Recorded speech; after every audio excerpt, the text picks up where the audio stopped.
Hi, I'm Danny Lalonde, and I'm here to talk about the 1002nd album, which for me is Touch by July Talk. Hi, I'm Jeff Stephen, and you're listening to the 1002nd Album Podcast. I spent 10 years going through the 1001 albums you must hear before you die, and now I'm asking people that are important to me all about the albums that are important to them. Enjoy! This is the 1002nd Album Podcast. I'm Jeff Stephen, and I'm particularly excited for today's episode. For my guest today, he spends a lot of time wood turning. He is a writer slash musician slash general enthusiast for traveling and life and the like. And somehow he managed to fit in teaching and guidance for a few decades along the way with all of his other interests. Please welcome Danny Lalonde. Hey, Jeff. Excellent. So the album today, Danny, is July Talk Touch. And where does the Danny Lalonde July Talk story begin? Like a lot of the music that I listen to, I count on others to help me with that.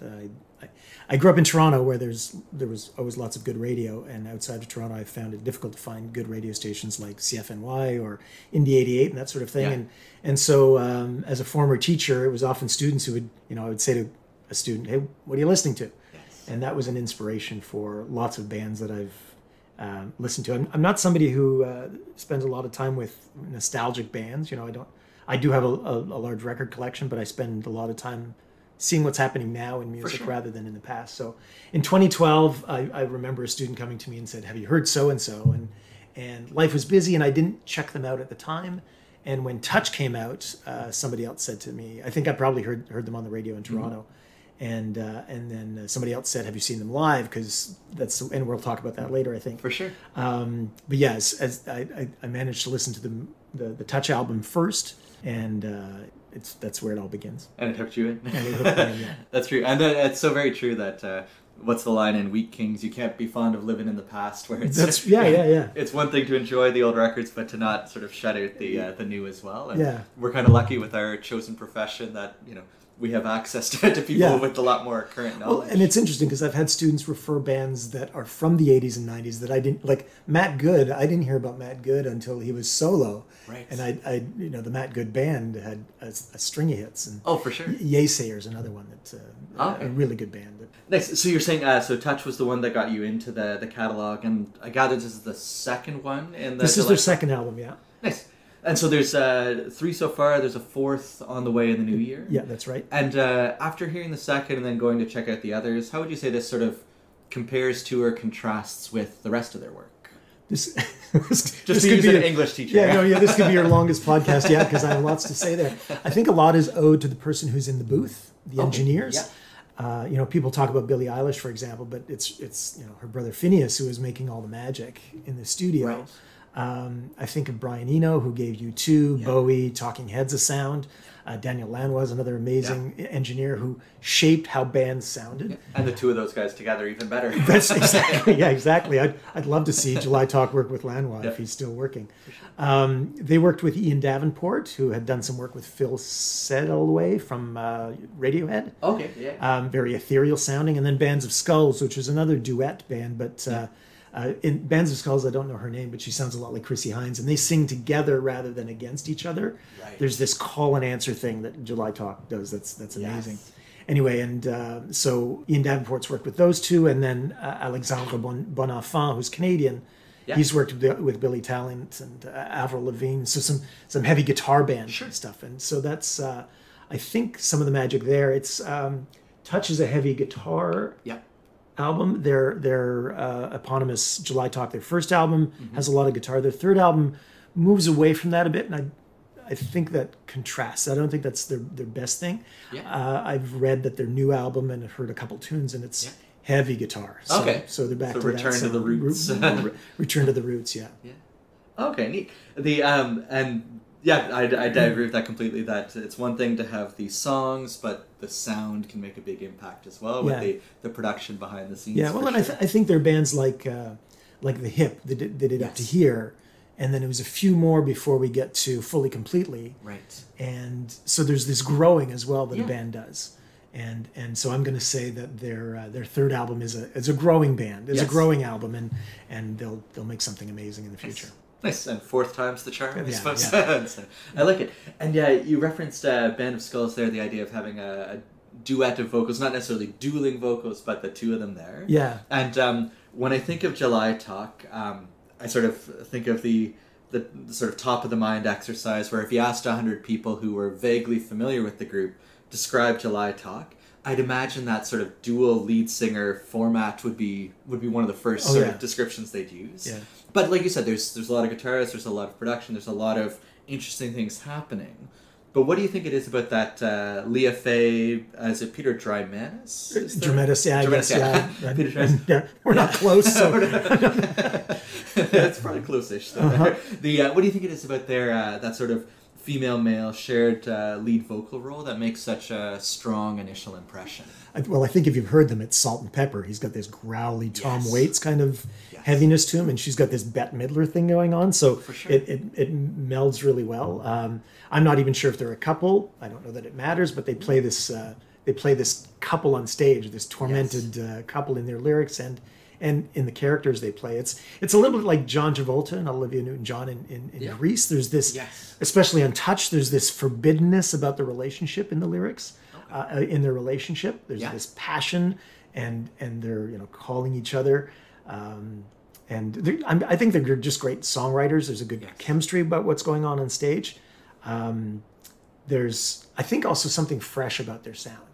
I think like Band of Skulls, they sing together. Other bands that are duets, they sing together. But I can't think of another duet like them, another duo like them. They sing against each other. That call and answer thing, like I said. Right. And it's funny you mentioned Tom Waits and Bette Midler, because those are two formidable figures. Yeah. And you'd think, like, when you've got powerful vocalists like that it would be a competition, but somehow it turns into, like you said, like a love story or about, like, and it's neat that instead of the competition, there's a collaboration there, which is pretty neat. And did that show up in any tracks in particular, or were there other songs from Touch that really jumped out at you? Yeah, I think for those listening, I brought the vinyl with me. So I think there's a song on the album called Lola and Joseph, and there's just some lines like he says Lola, she says Joseph, where they share those lines and just the naming of each other, right? And as characters, not as not as like naming them as Peter and Leah, but as these characters, Lola and Joseph. And then you look up, when you see them live, you see them playing those characters on stage, and I think that's just terribly sexy and really lots of tension in there. In that same song, we drive the night, introduce ourselves. He watches as she crosses her legs up on the dash. I feel the need to tell her I'm a virgin from a lonely town. She tells me that me and my lover, we didn't last. And so there's a story that's woven into into the lyrics here. Their third album there's a lot more social conscience stuff, and you really have to pay attention and go like, oh, what issue is this, and that sort of thing. But there's just some raw, visceral stuff going on here in these lyrics that are that hit us each in the heart about, oh, I've had a relationship like that. There's I think there's a canon in music, and you can draw a line where one artist goes to the next, and so this Lola Joseph song for me was like Paradise by the Dashboard Lights, Meatloaf, right? Yeah. Or Joe Jackson's Is She Really Going Out With Him, or Tom Waits, Burn Mache, and that's when like he picks up this hitchhiker in Burn Mache, and then they have a car crash, and there's just like there's a story that makes it's very Shakespearean, is what there's going on with Lola and Joseph. Nice. And that's that's neat that they are they're playing characters and you immerse in a story, right? Rather than it just being music plus lyrics. There's a storytelling. And if I can indulge in a second song, just the title track. We've got time to choose. The title track is both of them are singing sort of low and quiet and close to the microphone, and we get so tired and lonely. Yes. We need a human touch. Don't want to give ourselves away too much, and for me that was evocative of U2's Joshua Tree, and you give yourself away. With or without. And I think of the artist on the stage who's giving themselves away. I think of a person in a relationship who you play with trust and you don't know how much to give of yourself, and so it's terribly evocative of a whole bunch of things that I really like to list. You want to protect yourself. So you don't want to give yourself away too much on stage. And I was actually at a show, and Leah was leaning out into the audience, and somebody in the audience very rudely reached up and grabbed her inappropriately, and she called him out right there. It's like there's the lyric, that fan. Are you listening to the songs? It's about Yes. her wanting to be a part of the audience, but not wanting that kind of thing, right? Right. And so, yeah, it's interesting. Okay. And that was that was the closer, the title track, Touch. Yeah. Yeah, nice. And there's I found it's sort of an unfair question to say what jumps out, because there's much to discuss with any of the tracks for sure. I know for me the opener definitely got my attention right away with that idea of picturing love. Oh yeah. And so and I love like you said, there's a Tom Waits sort of growl to it where he's this tall lanky guy, and he comes out with this like it's just like, where does that come from? Yeah. I like it. And it's funny because I actually don't know what they look like, so I'll be interested to one day see like, that probably wasn't the image I had in mind, but it worked. And the like he fronts a New Orleans bar band, that's from the voice you're listening to. Yeah. I like it. And then and that idea of the picturing love, like it's from 2016, right? I think it was, So, but it was interesting. Like they seem to be, like, it feels like it could have come out a few years later as well with the pandemic, and this idea of like the sort of isolation from others, but craving that sort of Well, and that's a theme in this album, is a sense of the isolation we create, and it was even more poignant during the pandemic. For sure. For sure. And then there's something about I'm glad you brought the vinyl as well. Even if the listeners can't see it, it fits because I think I'm a huge believer in track lists, and here I thought they did a really nice job where what's the 15 Strange Habit. It's got almost that sort of I got a Portishead vibe where it just had this very sort of soothing piano riff that kept coming out in the high notes, and very sort of like slow groove to it, but then you flip the album over and it's back to push and pull, where it's that dynamic between the two of them, a much more up tempo. So for sure. The sequence I thought was pretty effective. And they've done that in a couple. This like I said, the canon of music where it evokes something else. And one of their new songs, I forget the title of it, that's going to be on the next album, has a very Bowie feel in the guitar work that's going on in it, and you'll have to listen to that one. And on their third album, there's a very Bryan Adams, the duet he did with Mel C. And I'm like, I think they even use the same. I think you could. They cheat the chords there, like that's the same song. But anyway, but they do that. They play around with genre and with the instrumentation and stuff, such that it evokes a lot of different bands. Nice. And and I got that with the what's the second tune, Beck and Call. The I'm not too familiar with a lot of their work, but for some reason I just scribbled immediately Black Keysy. Like it has that sort of propelling feel to it. But I'm amazed at sometimes the less is more too. Like on Now I Know, I love that just simple 2-note hook that they have. It's just he I mean the on stage he has a keyboard in front of him onto the side, and he's got the guitar, and she often stands across the piano. She stands across the keyboard from him, or they go to her side of the stage and dance back and forth, and there's this push and pull in the relationship on stage. Oh yeah, and that's what I scribbled there for push and pull. It feels like an apt description of the vocal forces at play there. And so you mentioned you did. So you've seen them live, and I guess as great as the studio was, I'm assuming the live is that much more. Yeah, I think it was my daughter-in-law who mentioned the live show, and so she and my son and some other friends, we went to Toronto to see them, and currently I've seen them I think 3 or 4 different times, just because they're so fun to watch. They're just fun to watch the way they play on stage. I tried to count recently. Actually, we were coming back from. I saw the Smile in Toronto, which is the Radiohead side project. Yes. And oh my gosh, we can talk about that. Just the musicianship on stage. You think, oh, that's looping, and then you see Johnny Greenwood just slamming the bass with these. Anyway, very interesting. But I tried to count them, and on the drive home, I was trying to count the number of shows. Probably like 60 plus, and then double or triple depending on the number of bands. Some of those were festivals with dozens of bands. But I've seen lots of. I guess I'm not trying to flex. I just want to say I'm coming from some experience watching live bands, and like I saw New Order, and they're terrible. They stand behind banks of synthesizers and great on a dance floor, but you want them to be more fun to watch. I saw the National, also fun to listen to, but live they just were very square on stage. Didn't move around a lot. there's other music that's really good through. I think Eilish is better through headphones, so you can hear all the stuff Phineas is doing. I think Pink Floyd deserves headphones, but other bands make way more sense live. Right. You actually, the recording, you lose something of them, and I think of Cage the Elephant. Okay. Who a friend friend said, "Hey, listen to Cage the Elephant," and I'm listening, and I didn't get it. Yep. I'm like, it's good, but it's.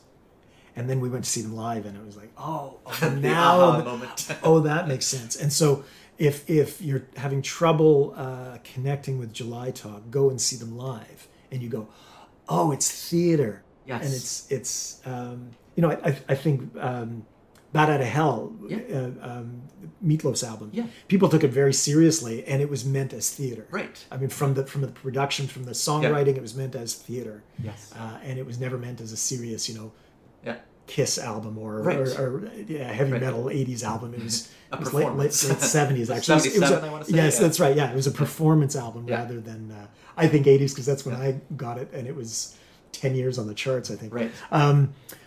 So July Talk is the same.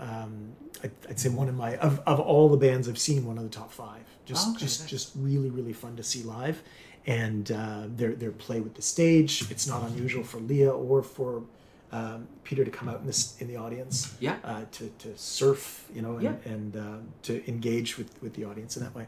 Nice, and I think that adds credibility to the review as well. When it's not just I like music, therefore I like live music. It's just certain artists will excel in that venue, and others maybe the studio is just better suited to. And it's sound. well planned theater. I think I've seen some bands where each of the members. Well, I think I've never seen the Rolling Stones, but I've seen video of them.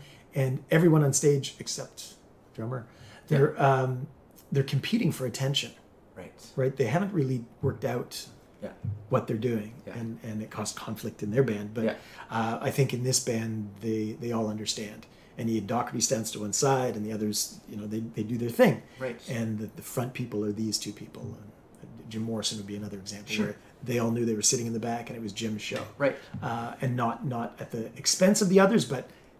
This is drama. This is theater, right? And it has to be. It's got to be some coherence for the audience, not.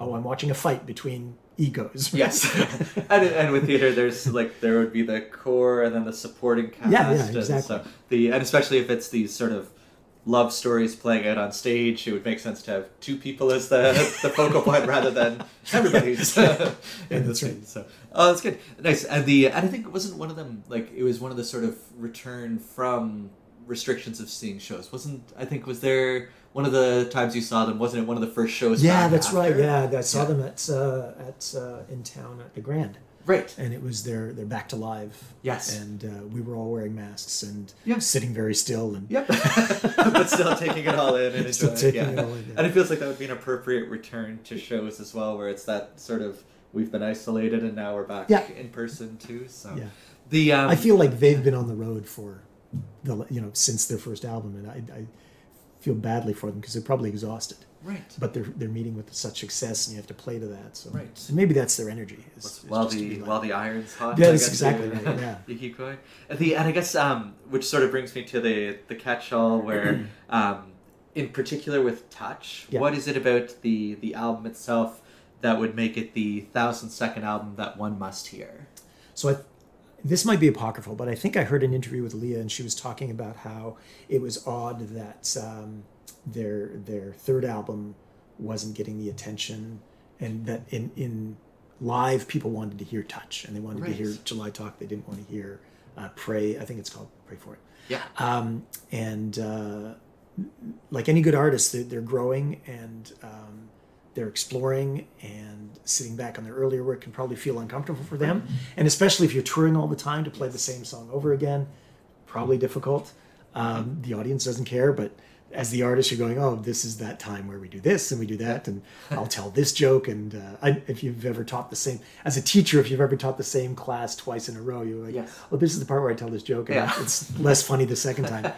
I think Touch is a shape in the Canadian music mosaic that isn't represented by another band. Right. I mean, I think you can connect the hip with Glorious Sons, and you can connect other bands like Metric and Stars, maybe Pursuit of Happiness and Sloan. Yeah. There's a genealogy there. I have trouble finding the genealogy for July Talk. They come out of sort of a new place, both on the American music scene and in the Canadian music scene. I can't think of another, like Johnny Cash and June Carter, like that play on stage that was theater, right? And so they evoke for that, for me, that kind of relation. Not Sonny and Cher. No. But there are other duos. More like Johnny and June, where, like off stage it was something else. But sure. Nice. No, I think that's all pretty convincing, and hopefully, like, if they keep that collaborative feel, so rather than competing but collaborating, hopefully that leads to the longevity for the group as well. Right. That this one's great, but hopefully there's still many more great ones to come as well. They seem to be a really collaborative band. Like they are reaching out to other artists in the Canadian community and collaborating with some Indigenous people, and it's great to see them doing that kind There's of stuff. one on, was it on Beck and Call? Yes, Tanya showed up on that. That's so right. So that's I like it. Well, again, I'm convinced at least. That's excellent. Yeah. But yes, a huge thank you though, Danny, for coming today, and until the next time. Yes, thanks. This has been the 1000-Second Album Podcast. Thanks for sharing some of your time, energy, and attention with us today. Take care.